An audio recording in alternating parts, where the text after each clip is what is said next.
Terima kasih Pak Sudi. Saya sapa dulu Bapak Ibu dan juga adik-adik. Nama saya Ronald, saya asli Sidoarjo.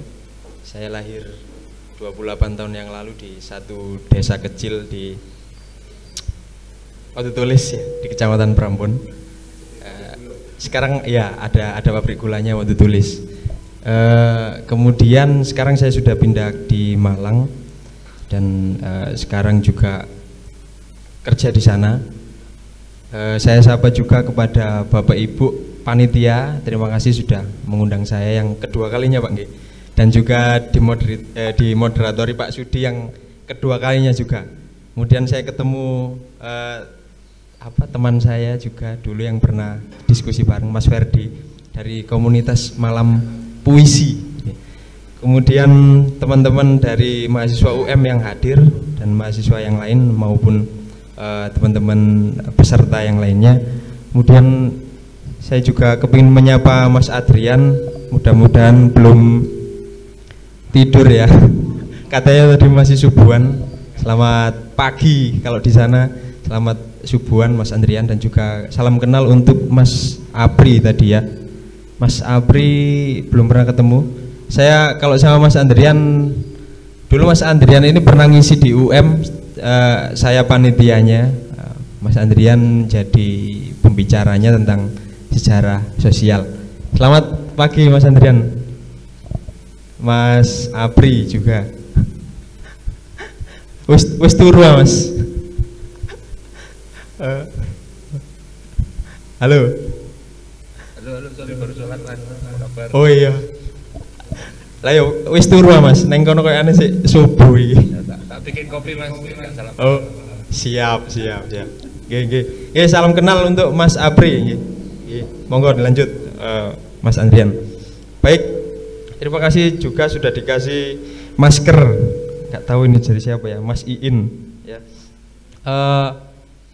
Di sini saya akan mengulas sedikit tentang industrialisasi di Sidoarjo. Saya sudah membuat satu slide, satu PowerPoint ya materi. Mungkin bisa ditampilkan. Itu tentang industrialisasi di Sidoarjo masa kolonial. Nah, yang disebut industrialisasi di Sidoarjo masa kolonial ini jangan dianggap sejak adanya orang-orang Belanda di Sidoarjo ya. Tetapi masa kolonial ini kita batasi pada tahun 1800-an ketika ada yang disebut negara Hindia Belanda. Kita fokuskan ke situ sampai kita akhiri nanti pembahasan kita di tahun 1940-an. Saya paling lama mendapatkan sumber itu 1938 peta ini sepertinya. Ini saya mendapatkan juga peta seperti ini tahun 1938 dan isinya data-data tentang pabrik gulanya juga banyak. Oke, lanjut Mas. Ada 4 hal yang ingin saya bahas di sini. Yang pertama itu tentang sumber daya alam, yang kedua tentang manusia, yang ketiga tentang industri gula, dan yang terakhir yaitu tentang industri kerakyatan. Ya, sebenarnya keempat hal ini saling berhubungan dan nanti akan menimbulkan dampak. Nah, dampaknya apa? Ya seperti yang diulas Pak Sudi tadi, ada prostitusi, ada mungkin hubungannya dengan candu ya. Mudah-mudahan nutut ya sekarang 10.50. Oke, kudu nutut ya. Waktu saya berapa Pak? Kira-kira. Wah, sakarep ojo ngono Pak. Ayo, monggo silakan yang selanjutnya. Kita bahas sumber daya alam dulu. Oke. 30 menit ya. Kita bahas sumber daya alam dulu. Bisa dilanjut operatornya mana? Nah, ini persis kayaknya sama peta itu. Ini Sidoarjo tahun 1938 ya. Kenapa kita berbicara sumber daya alamnya dulu?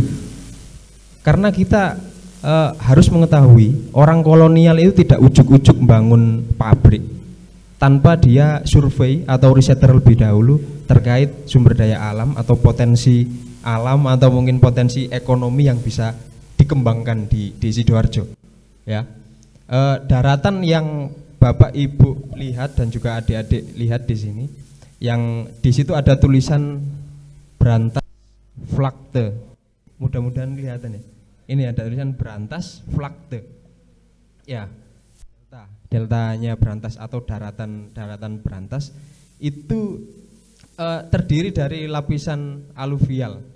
Nah, aluvial ini adalah tanah lempung yang subur dan cocok digunakan sebagai perkebunan maupun pertanian. Ya, cocok digunakan sebagai perkebunan maupun pertanian. Dan datarannya itu rendah, tidak seperti daerah-daerah di Malang atau mungkin di daerah Jawa Timur lainnya yang berada di ketinggian. Nah, ini Sidoarjo ini memang di dataran rendah, cocok sekali untuk perkebunan tebu dan pertanian, sangat cocok ya.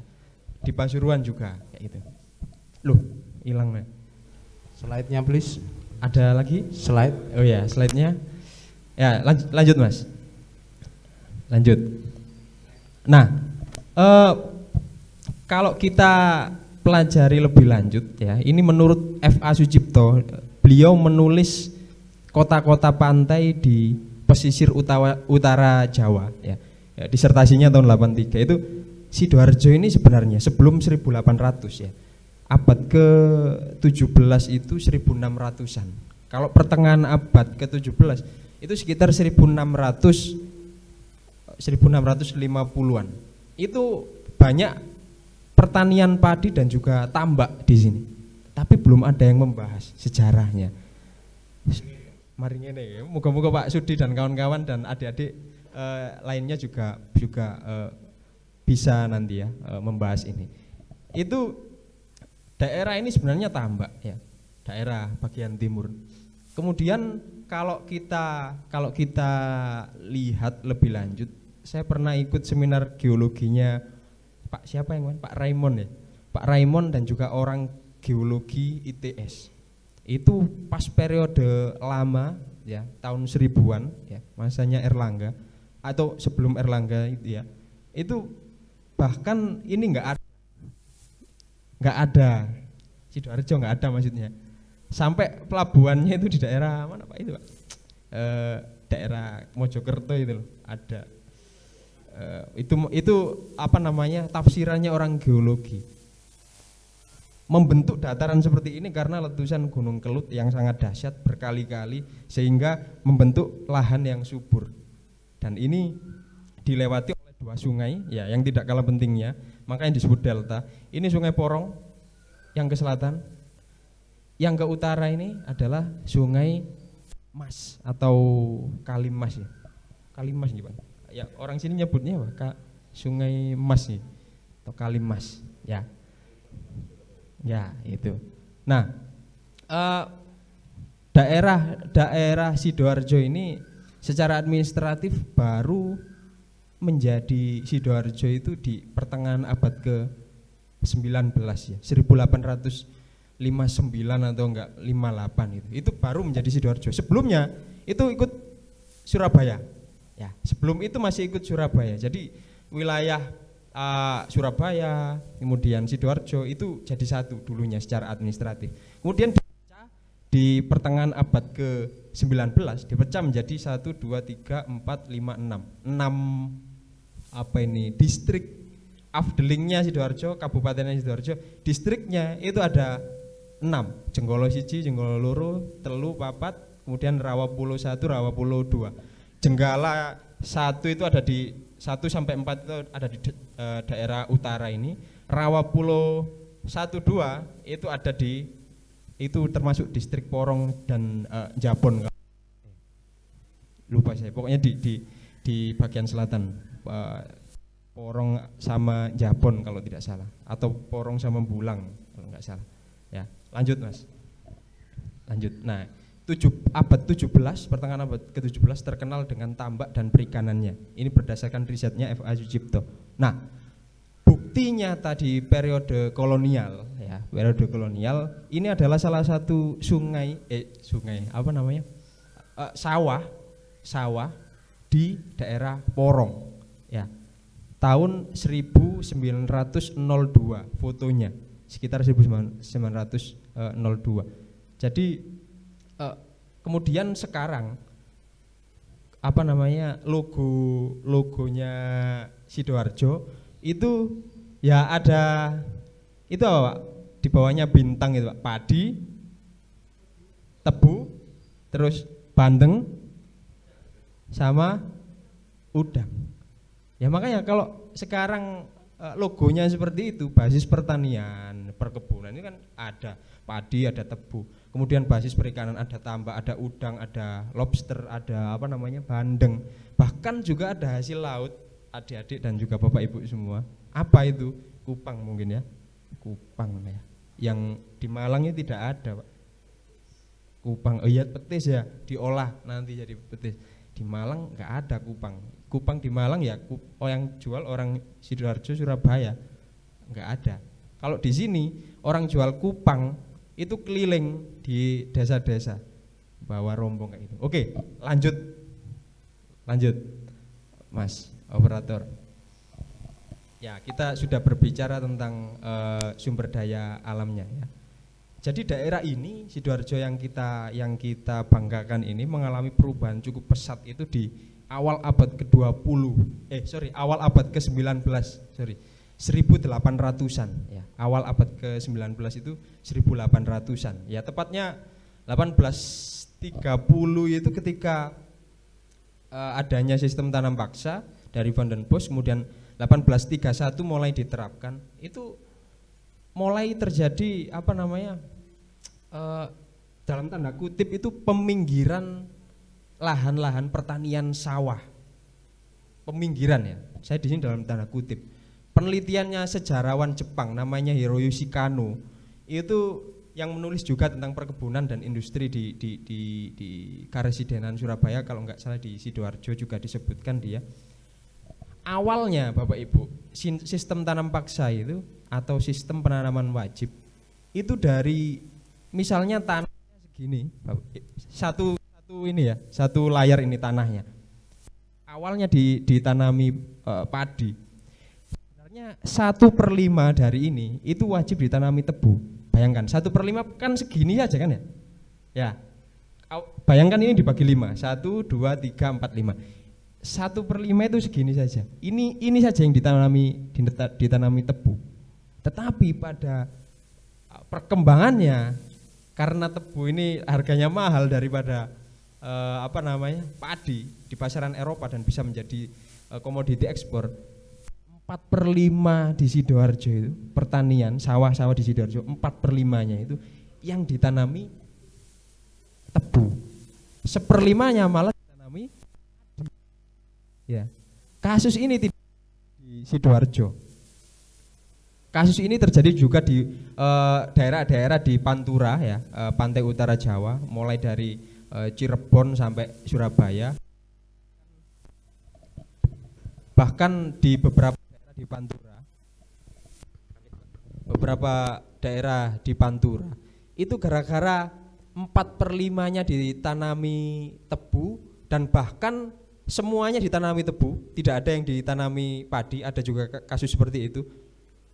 Karena ada kasus yang seperti ini, penyelewengan tanah ya, itu banyak sekali kelaparan. Saya belum nemu kasus kelaparan periode abad ke-19 ini di Sidoarjo. Mungkin nanti adik-adik, bapak ibu sekalian ada yang nemu sumbernya, wah saya bahagia sekali. Bisa dilanjutkan itu. Secara kelaparan di Sidoarjo abad ke-19 ya, luar biasa kalau dilanjutkan.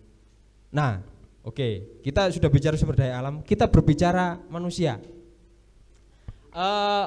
Manusia yang dimaksud itu ya kita ini ya. Kalau yang merasa bukan manusia ya nggak usah inilah merasa di sini ya, kita ini manusia. Nah sebenarnya kita itu orang-orang Sidoarjo asli di abad ke-19 itu siapa? Pribumi aslinya. Pribumi aslinya siapa sih? Dan kira-kira dari mana saja pribumi ini gitu loh ya. Kalau menurut penelitiannya Sarjana Sigit Wahyudi ya, sejarawan juga, pribumi yang menghuni Sidoarjo masa itu adalah orang-orang Sidoarjo sendiri dan juga orang-orang yang berasal dari luar Sidoarjo. ya, luar Sidoarjo. Ini di abad ke-19. Luar Sidoarjo itu dari mana? Berasal dari daerah-daerah, kalau menurut Pak Kunto itu, Kunto Wijoyo ya, dalam bukunya Madura, salah satu migran di Sidoarjo itu dari Bangkalan dan juga sebagian ada dari Sampang. Karena di Madura ekologinya sangat gersang di abad ke-19, kemudian mengakibatkan mereka menjadi buruh atau kuli perkebunan tebu. Ya. Kemudian kata Pak Sarjana Sigit juga, dia nulis tentang urbanisasi dan juga transmigrasi di Karesidenan Surabaya ya. Orang-orang yang ke Sidoarjo itu tidak hanya orang Madura sebenarnya, ada orang Bojonegoro, Gresik, Lamongan, Mojokerto, bahkan Malang dan Pasuruan, campur. Makanya kalau sekarang bahasanya kayak gini ya campur. Ono sing rodok-rodok Madura, ono sing rodok-rodok Jawa Tengah ya. Mungkin pengaruh dari mana ya? Bojonegoro mungkin, atau Lamongan, atau pengaruh dari Malang kayak gitu. Nah, perkembangan selanjutnya orang-orang yang di Sidoarjo itu menurut Volkstelling, ya, Volkstelling ini adalah sensus penduduk periode kolonial ya. Tahun 1920 sampai 1930 ya. Jadi komposisi penduduk pribumi 410, nah ini bisa dibaca sendiri, bisa dilihat. Kemudian meningkat jadi 422 ribu di 1930. Orang Eropa sudah ada 1100 di tahun 1920 ternyata catatannya. 1121. Ini tidak menutup kemungkinan kalau orang-orang Eropa itu sudah ada ratusan ketika abad ke-19. Ketika tahun 1800-an. Ya, ketika mulai banyak dikembangkan pabrik gula di sini. Nah, datanya sensus penduduk yang 1800 di mana? Nah, itu saya yang belum nemu. Kalau teman-teman di sini, Bapak Ibu, adik-adik ada yang nemu sensus 850-an gitu. Nah, boleh nanti sharing. Kemudian ada orang Cina cukup banyak 2000-an, 2800, dan orang Arab ya, orang-orang timur asing lah. Nah, ini 1920-an. Nah, ini komposisi ini mengakibatkan Sidoarjo ini menjadi daerah yang sangat sebagai tujuan migran sih sebenarnya. Karena daerah ini ramai, kemudian daerah ini banyak industri, akhirnya banyak yang ke sini. Oke, kita sekarang lanjut ke yang paling utama. Ayo Mas, slide-nya. Yang paling utama ya adalah industri gula. Next. Lanjut. Next. Peraturan waduh saiki. Next. Ya, proses industrialisasi awal. Oke, next.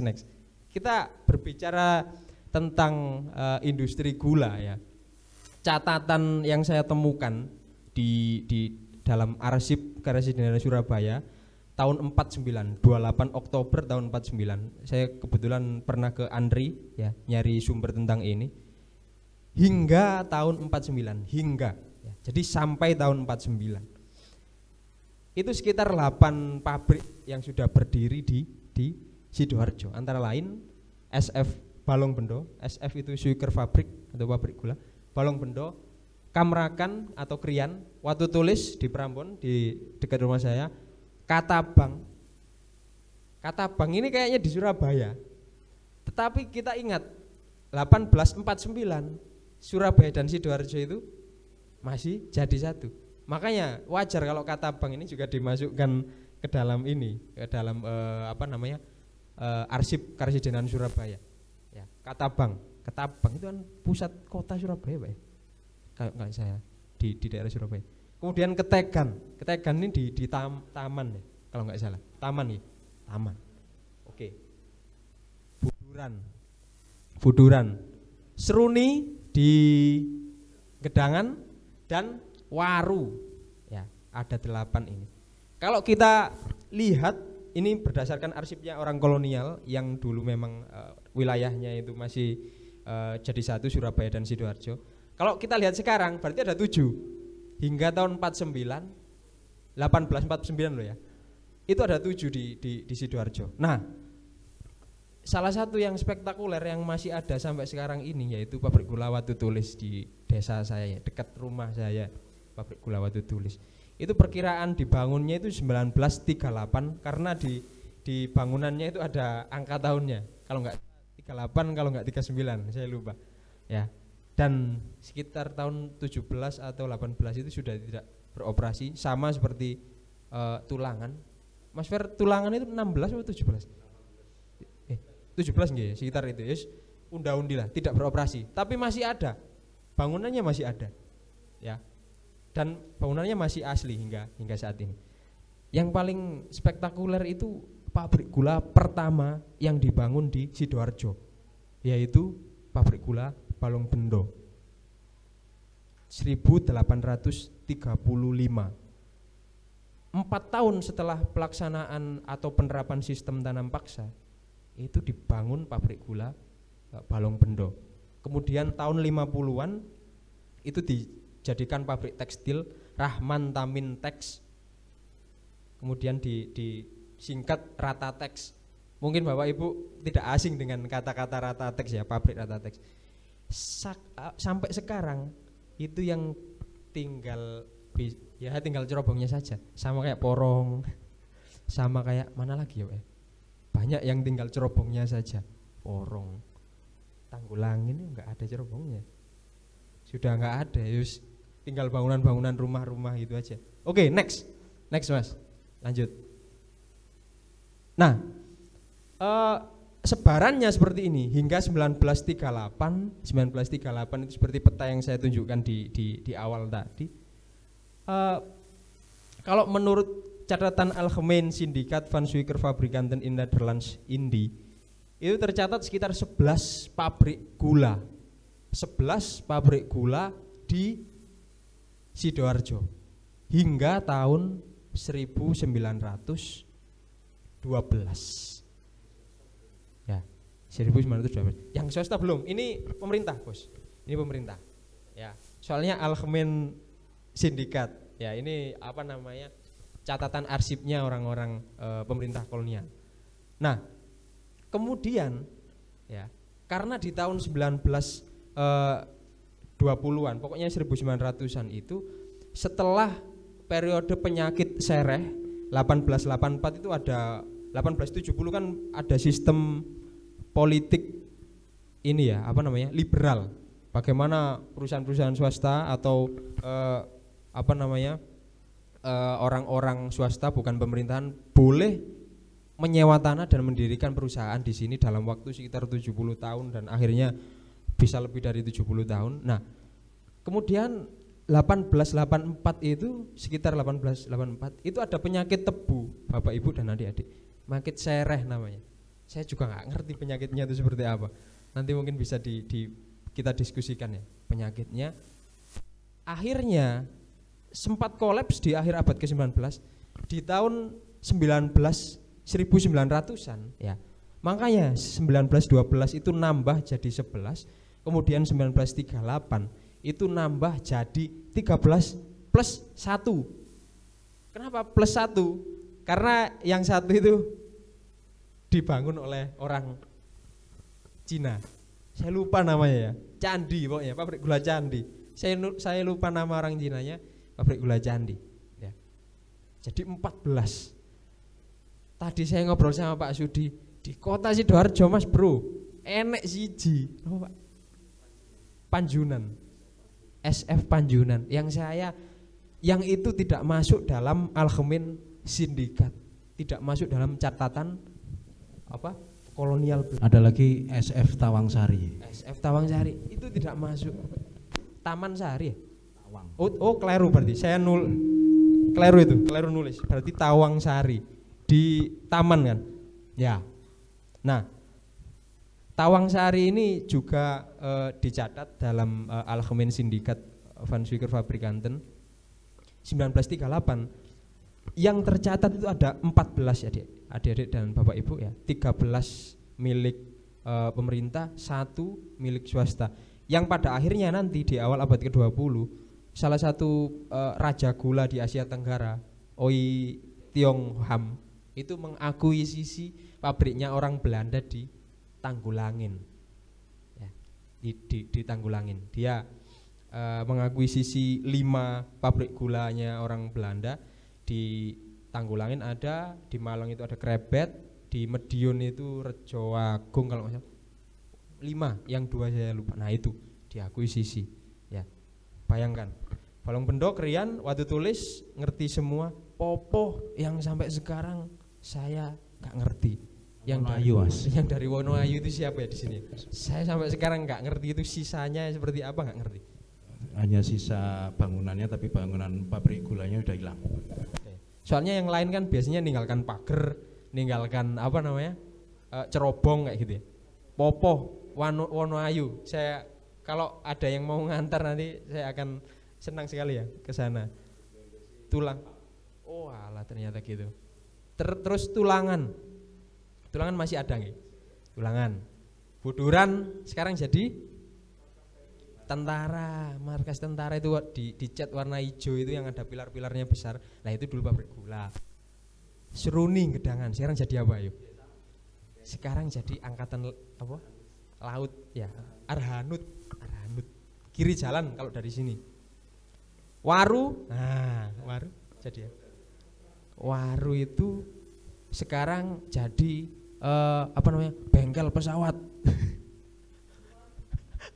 Itu bengkel pesawat itu saya nggak ngerti karena di sana ada rangkanya pesawat ya.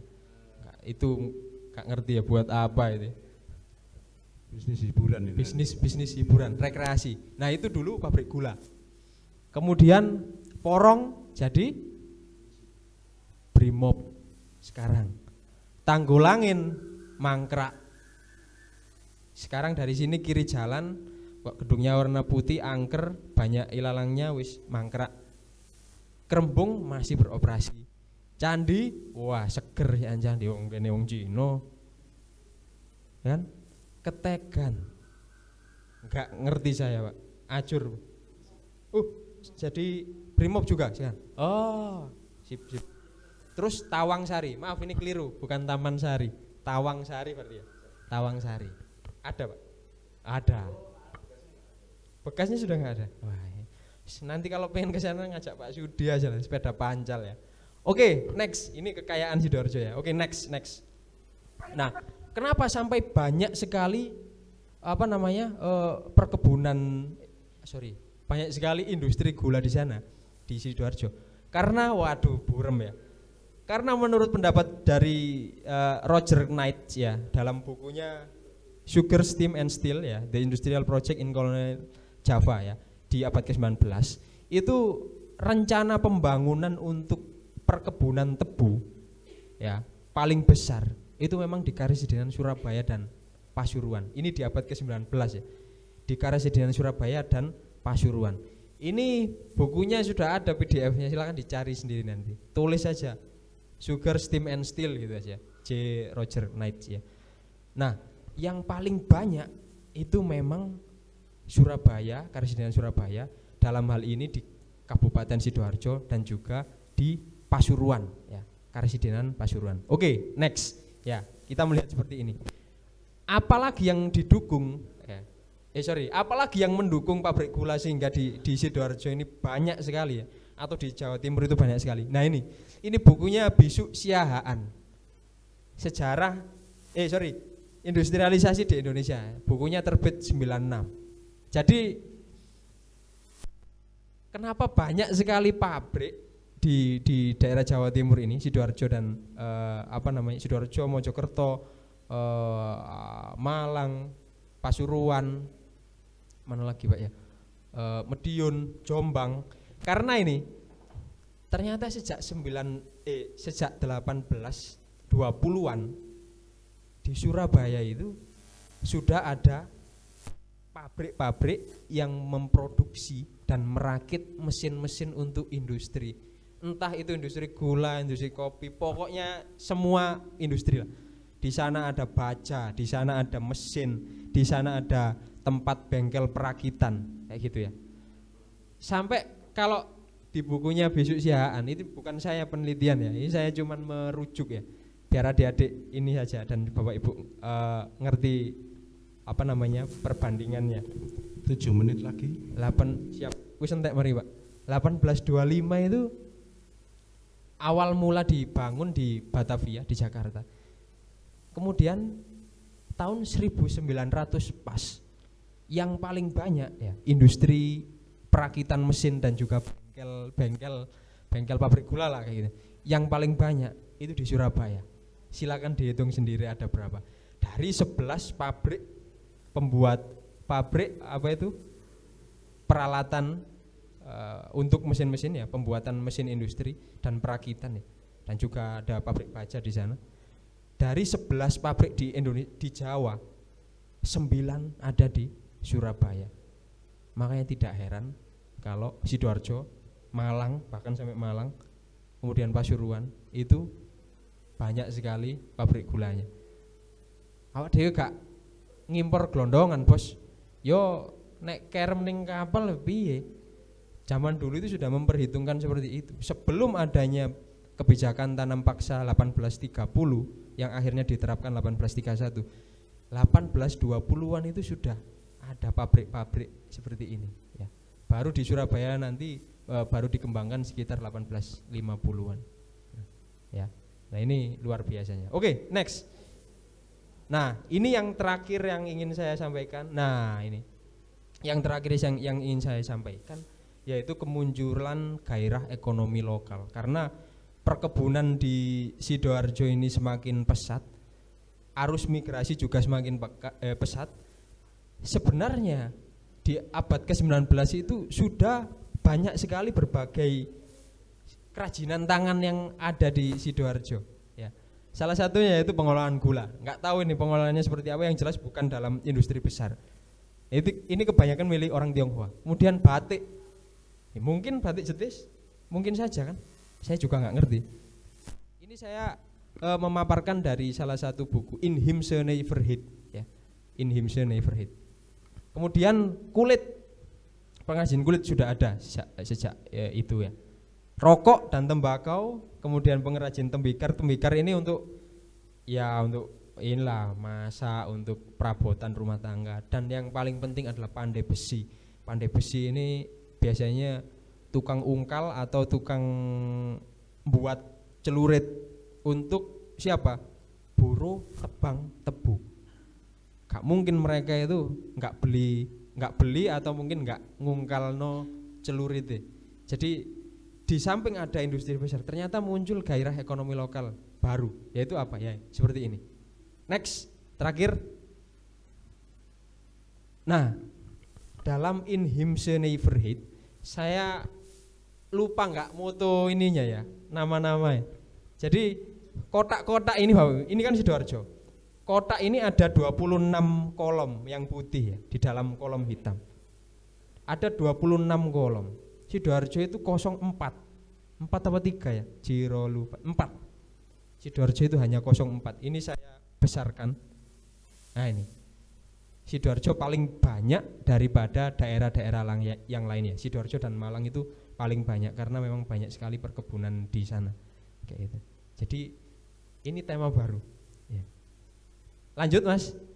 Nah ini yang jadi sebenarnya masih banyak tema baru ya dan unik tentang Sidoarjo dan di masa kolonial ya.